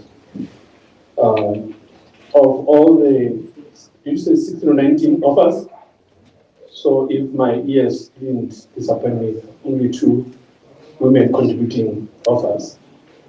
Now that leads to, there are more. Okay. How many? 3? More. How many? More. 5 out of 90. Well, it doesn't make any difference. Still disappointed. No, I understand. And, well, my question actually leads to that because I want to know what perhaps the authors did in order to avoid both explicit and implicit biases that we know that much of our politics and everything that underpins our politics is rooted so much in patriarchy. Thank you.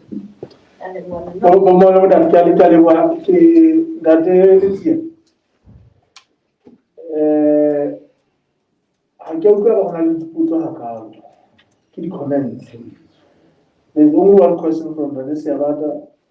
Maybe let me hear from Dadema Sido whether he has a question or also a comment. It's a milestone. If it was not compiled, would be reduced to take bits and pieces from different platforms. And really, all of the initiative it's a milestone.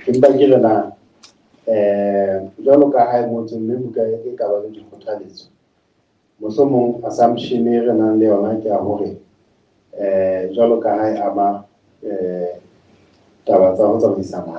through government. We have a strong assumption that government will have the interest to read and hopefully try to take some of the recommendations. The project continues in terms of now what's next beyond the book. The chapter I assume that only chapter expand on the economic losses of coalition governments in terms of Mutazi, and all that.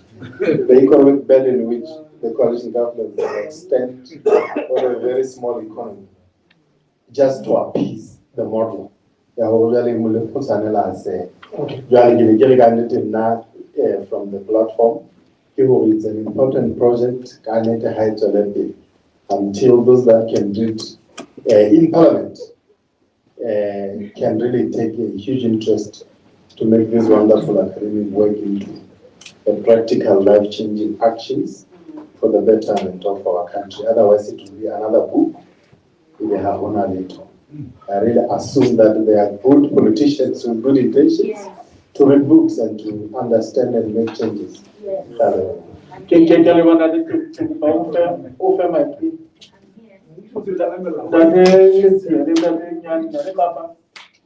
there is any comment that we can make,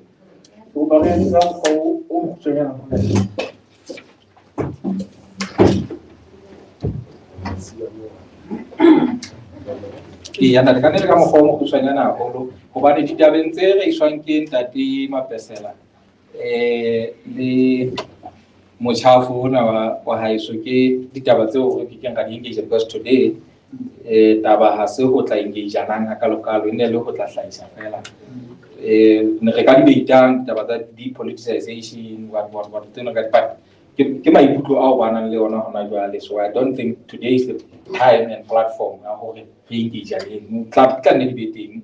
TRC normally organizes those kind of things, but ya ho ke re tlo shebisana ngona ehlile politicization is a myth na ka po ke ntwe re hlokang ke tswana le taba bona ha re tlo sa matla go prime minister a executive ya democratically elected. To what extent can we go? Because Mudiona is democratically elected. So I don't think it's a matter. Those kind of things. And by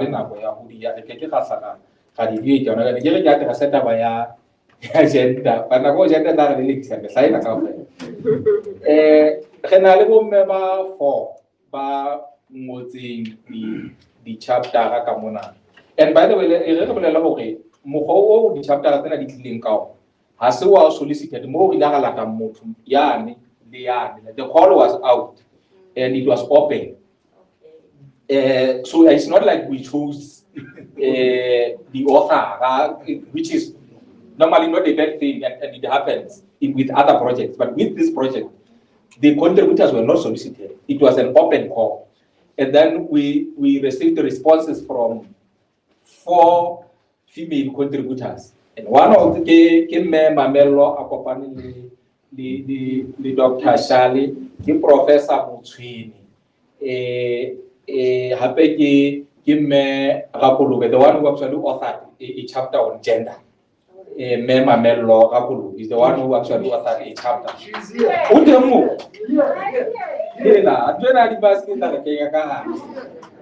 She's the one who actually authored a chapter on gender and equality. So but we can take the blame, but only partly, because the call was open, it was not solicited. And then that Masilo, the economic losses. This chapter that we are saying is authored by the Minister of Development Planning and Professor Muswin. It's co-authored. It's actually looking at that aspect.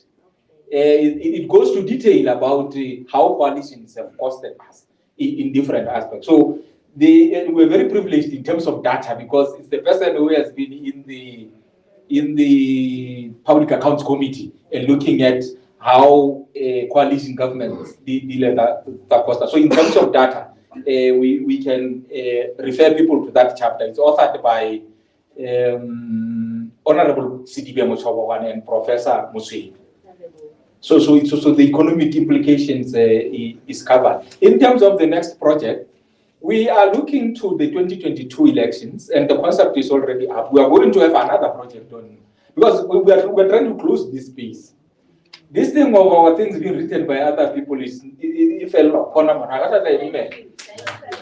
the 2022 elections, the project for 2022 elections is up.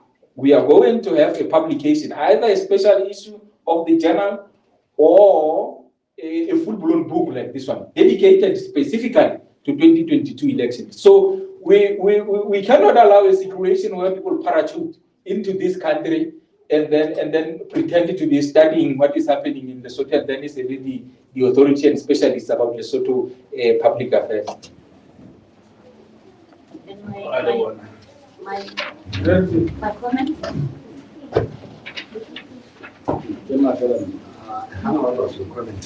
About churches and ICF. Oh, sorry. It's fine. I will I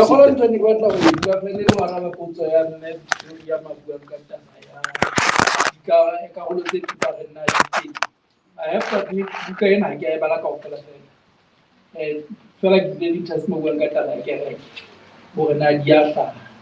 You like Kirichabola, who can't choose have a just a name who hanging on a pin who came. Who not let a man who drink at a article age published journal African Security Review 2015. So first, the role of Christian churches in political conflict in Lesotho. Kilibis nine months to get my well, I have my 15. So keeping that to get wrong. So keep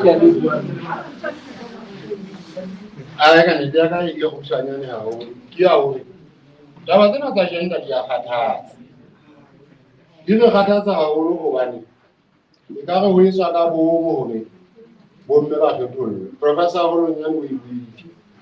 we did so much. Personally, I did so much. We security concept. For advice, contributor. However, another would have about contributor. Civil Almutu, partner Almutu, Leonanzality, other partner, I'm very proud, I must tell you, from Merwenda. Come near a good Nema Melo, no other 9 men or a student of Opera Academy. Visa. You make a gender, didn't have it. What I don't know. No, no, you don't know man have a moon, who answered the Padara Zamba, Ke ne re phatlaladitse hore sena batho ba bomme le ba fokolang jwale ga ba sa arabe ga ke ba wa ke o na ntse ntse tsa hana le ke o ha re ba se bana le mongwe ba ngwana le wa ke o ba le la ha re mo hira o bue ke nne ona go ka ke nne le yena mo letsane o wa ba ka go ke ba bang ba bana ba Basotho ba neng ba ipabotse haholo ka mane ka university ka mo go sebetsang ka teng ga re ba le bana ba rona ba sebetsang hantle haholo ba ipabolang ha re ba dumelle hore ba tsamaya re a ba nka ha re motsa ena o tsamaile ho ba le batima university tšhelete le Basotho jwale re tlola ba batla ba tla tsamaya ba nne bashana ba metse mme ba ba nka ke rata ho kitsa ena e buang ya hore o kgathetse ebile o ikaile ga ke la ka lebetsa hore taba tsa rona se ka tsamayelwa ke batho ba bang jwale ha re fokola ka palo ke a tlole ya bona re etsa jwang ke thabile ba le dilo ka nqane o tlo go disa ka resource ya professor re tle re wela go tswela pele ho etsa taba tsena di di maholo ke a leboha ke ka lebaka na le Kapa se le go tloga nna ke ka batho ba feteng ke batla mo ke kwane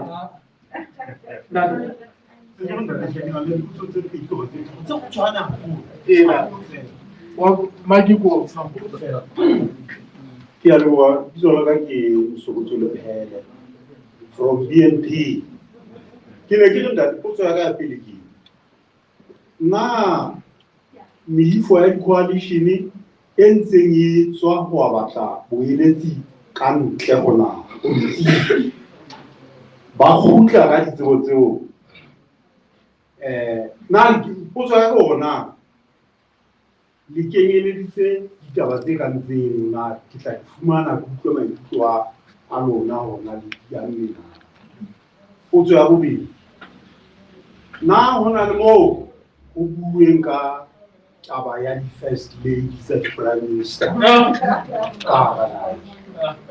ke rata ho tseba hona maikutlo a lona na ke a feng buka eno ka nnete ke tla e reka ke sentse ke kgothatsa mo ntse ke sentse ke llela ba bang le moetapele wa ka Mokitse go tlameha ho reka buka e fubuditse mosebetsi o mong o ba bang ba rona re ne sentse re itse re lokisetsa ho etsa a se ke tla etsa ho ka nnete ena e bitsa haholo ke a e batla nna nka tswa mo ke tswele hantle haholo ke bokae ke tla bolela matho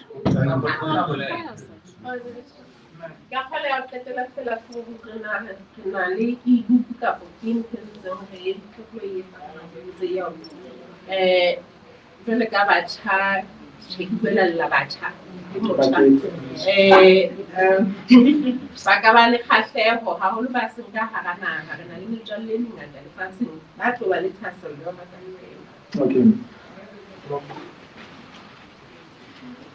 Oh yeah, the ebook is already up online. Google Scholar, all of them, or Amazon. You say it's already up online. You can buy it online for Babata. Tabaya, the first lady. Obviously, we had the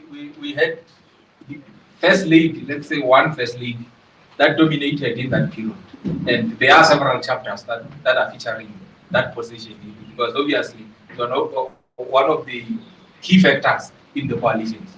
So it features in most of the. There is a chapter that traces the causes for collapse. The issue of the first lady features prominently in that chapter, because the chapter that actually traces the causes for the collapse of coalitions. And obviously,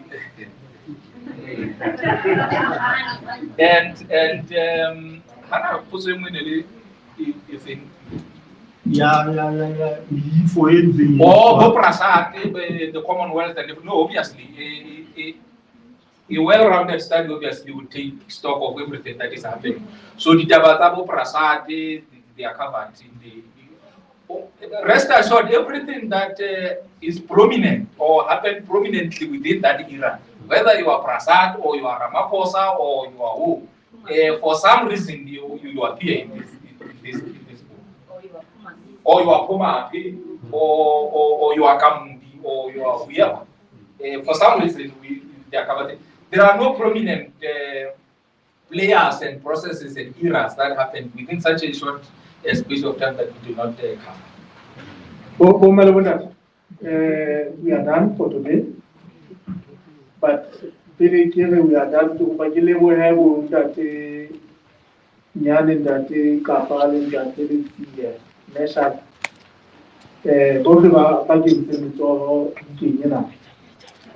The Serenade Trailer Republican getting at another. Neighbor Van and the Castle, they are more like Buddha. As a Butata receives another hundred of publishing that, not to Shannon Long with that. Kita now, you will talk about Pamisa, motivating our Kananga Baba. Bukaki 250 today. Osaneki 300. We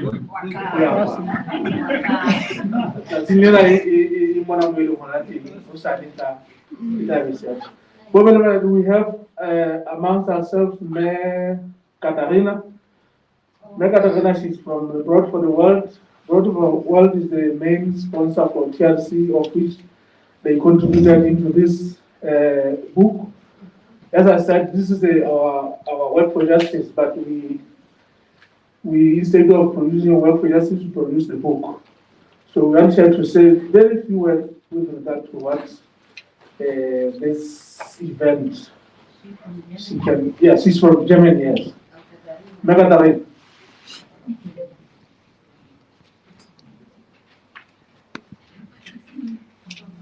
Yes.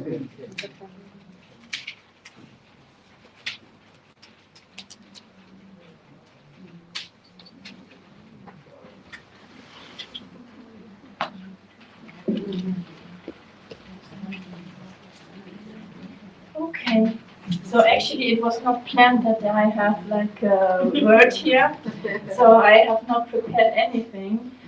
But for me as a representative of Bread for the World, we are coming here basically once a year to take part in activities of our partner organization. So today I have the pleasure to be here in this activity. And I will also not comment on any politics in Lesotho because I'm really not a specialist. But taking into account now the presentation of the coalitions, so let's hope from my personal side that the next coalition will at least long until the end of the period and not only take few years, so you have more stability in the country. So this is my wish to the future of political Lesotho, that there will be more stability in politics, and also this will affect people everywhere in rural areas where we're also trying to work. So thank you very much, and now we will have tea or water.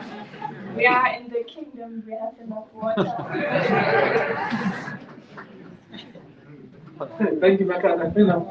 I was not aware that you are thirsty. It has been a long day, maybe without having coffee. It's time for the person to give us the closing remarks.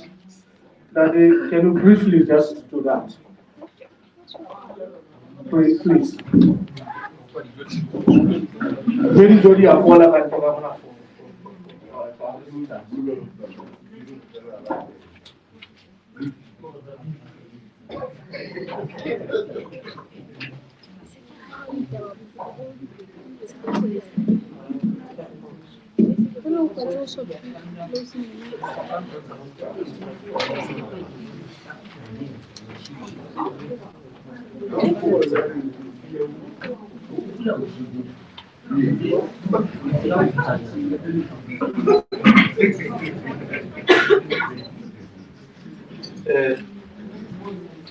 Program Director, I'll try to comply with the instruction to make it as brief as possible.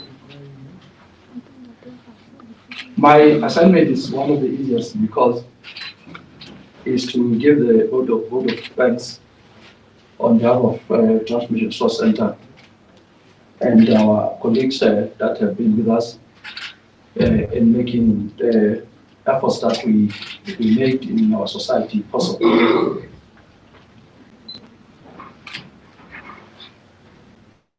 But I must say, colleagues, while Transmission Resource Center relentlessly continues to demand social accountability by demanding and defending human rights in Lesotho and increasing accountability for good governance. Fortunately, it has gained itself a new public confidence to be recognized as part of national democracy institution. The responsibility bestowed because of the work we do are quite challenging, as they are always intertwined with high public expectation to provide immediate relief and longer-term transformative change to societal sufferings, which basically are resultant of misgovernance we experience all the time. To meet these expectations, TRC usually asks eminent scholars in areas of social sciences, legal studies, to investigate the impact of poor policy development and help in the task of strengthening social accountability. I want us to both that. The TRC is proud, of course, that it is epicenter of efforts in conducting research to raise questions on policy decisions. Oftentimes, it will have Professor Nyani and Professor Mtabele Kapa from Limpopo University and National University of Lesotho, respectively, to produce work and assist, and usually, most of the time, they come up with a work of great scholarship in the public engagements.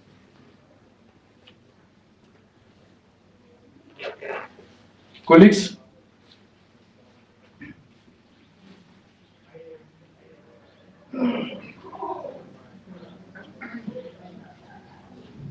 ever since the inception of coalition politics, we have witnessed political instability, security crisis, and collapse of 4 coalition governments in a period of less than 5 years. With the advent of coalition governments and the concomitant dramatic and catastrophic conflicts that were seen likely to destroy economy and the very social fabric among our citizens, we need to understand the underlying factors which perpetuate the societal crisis. Although this epoch between 2012 and 2022 can contemporarily serve as a reference point of political and economic tragedies, it gave us a great lessons that must be reconstructed comprehensively in the form of booklet dedicated to this era in our country. This book that is launched today, it is not just a reflection of research contributions made by intelligentsia and civil society practitioners, but it is basically epitomizing the best relationship that the center enjoyed from the sharp vicissitude of public discourse between the civil society and academia. At the heart of debate, there are issues of collapse of state or state in crisis of our country, the issues of corruption that involves patronage, rent-seeking, nepotism, you can mention them. However, we are proud that the authors desperately have tried to suggest measures that should be undertaken to activate the turnaround strategy. They have provided some structural formulae and affirmative action strategies that we can embark on, and are also recommending us perhaps to be much more careful when we engage in the constitutional reforms. They have cautioned us more on how we should actually engage on National Reforms Authority activities. But I must say, despite the contribution that they have made, there are quite a lot of questions left unanswered even after the collapse or expiry of the National Reforms Authority. Some of the questions are, Petroya di Fetung, Hanajuari, Fela Hagana Melao, Emicha, Eta Taisan, Sonari Fetuzzi, Sere Yangri Villagaji. Putoyo di Puzanyo, na you hold your na. Kayari Fetung, Gamala, Wadi Hetoa, Silmosa, Ikitsepe Ilmushun to Mong, Ilemula Wanwa, National Assembly Electoral Act of 2011. Or are we going to be going to the elections with a new legal framework? It's a big question. Even if we go with a new legal framework, the two questions again is, when are we going to have time to familiarize the citizens about the new legal framework that will be facilitating the conduct of elections that we are going to have in less than 4 months? So the question again is, isn't it better now to postpone the amendment or revisions of electoral laws and to come back to them after elections? Those are the questions that we might ask ourselves. Those are the questions if the parliament can make amendments swiftly before it is dissolved in less than 3 weeks from now or less than 4 weeks from now. But the question is, when are we going to have time to make the citizens aware of these particular important changes? I must show again that this book is just one of the books that we are always proud of the work that we do together, collaboratively, with a number of stakeholders that are working and appreciating the work of TRC. We have a number of books that we have published, and you'll find them when you on your way out. Those that we supported because they actually demonstrate the contribution that we want to make as a center. I must indicate that the DWS has clearly emphasized that this book is not necessarily an academic exercise that we want to embark on. We are not necessarily particular about academic gymnastics as a center, but it's just that we want to push evidence-based advocacy to provide a thinking tank analysis for our society, to leadership of this country, to understand the perspectives that are relevant to the problems of our society. Let me thank, as I was instructed to do,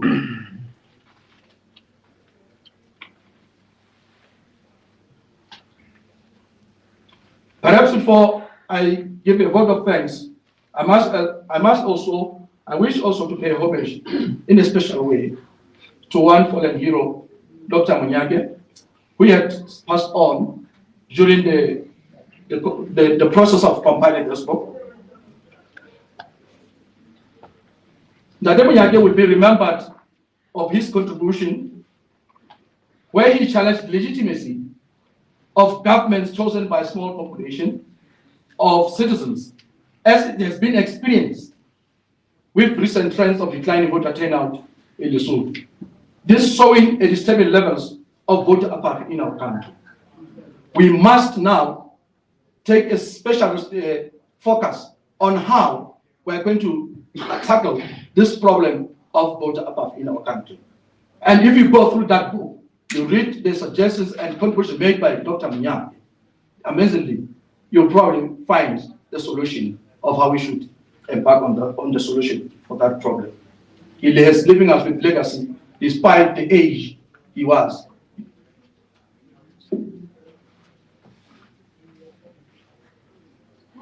At the center, we are very proud to be supported, to go along with everyone who are here today. But let me, in a special way, give us a word of thanks to our colleagues and our partner, Blood for the World, who is the main donor of TRC, for its continuing commitment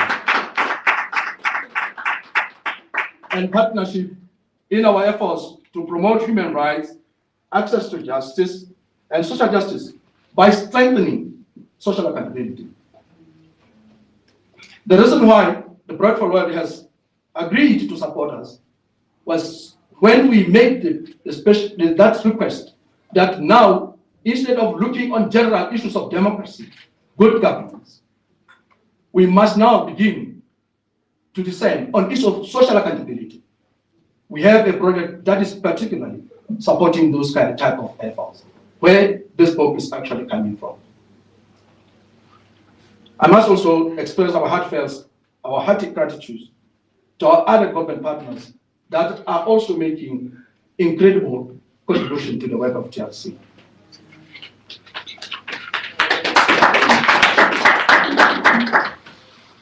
Mohlomong pele ke tatella ke mpe ke lebohe makgotla a dipolotiki a bileng teng mona. Ao itseng ha re hweletsa, because a mang a mabaka a hore makgotla a dipolotiki ha re a mema a be teng. Ke hobane qetellong ya letsatsi ke bona babusi, ke bona ba loba ka pusong. Rona re tla dula re le balebelli ebile re rata hore re ne re butsele tlase ya hore dintho di etswa tseleng e nepahetseng. Mme ka nnete ba leboha ba dile ba tla ba teng le ba tlile ho shebella through the social media, as it has been brought to my attention that the activity has also been broadcasted on our social media platforms. Re kopa ho leboha sekolo se seholo sa setjhaba ka bakopelli ba sona mmoho le yana tatenyana hore hangata ha re kopa ba tlise tlatsetso ba etsa ba sa dikisele mme ra leboha ka letsia ka tlatsetso eo le etsang mmoho le ba eba mohlomong ha ba ka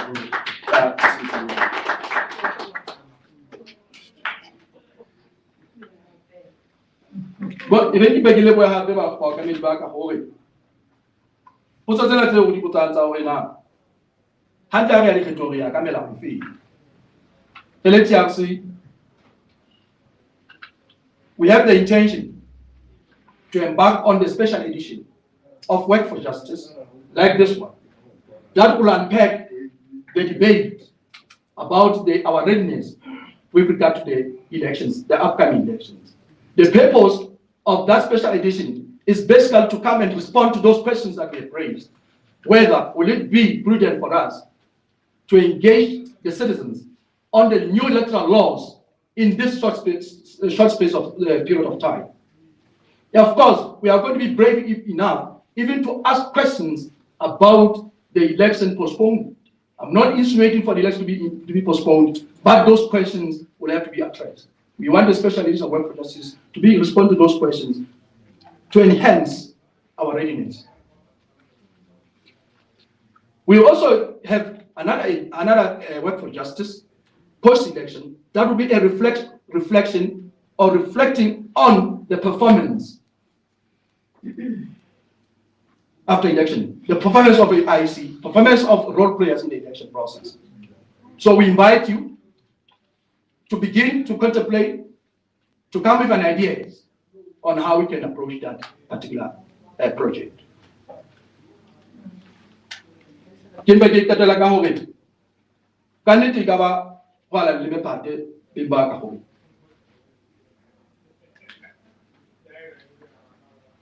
ha ba ja le boa nka mo ile gore re buile ka nako eo di phileng yona o sebetse o le tlileng bona ka jelo bo hlokwa mabaka ana le teng a o ke be di le go rawa mpa le fetile le maikutlo le dikala ba teng kwa mosebetsi o go etsang le TRC ha bobebe ka nako tse ding ha re hweletsa e ka re butsa, but we get courage from the fact that every time when we shout, that those that will come to our fold to support and go the journey with us. The only way is to work together. Let's move together. This is our country. We don't have any other country. Thank you.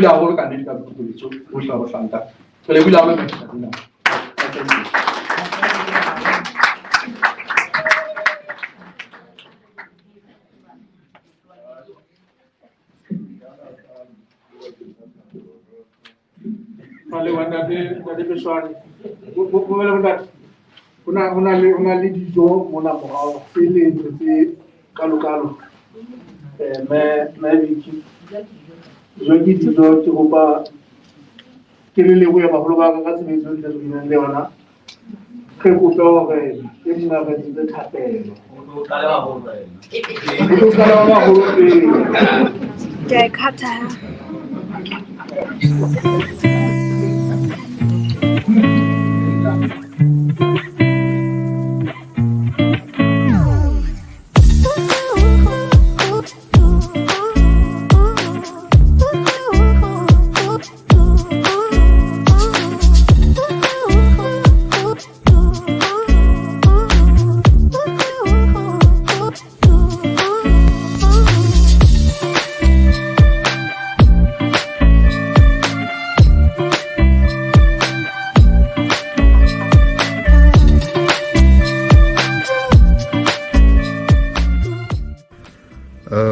My name is Madia.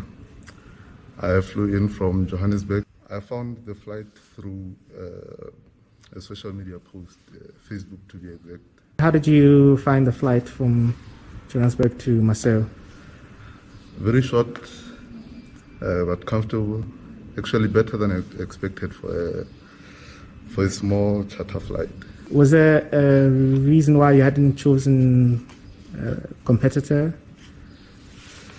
I think for me it was mostly about convenience and effective communication between the airline over email and messaging.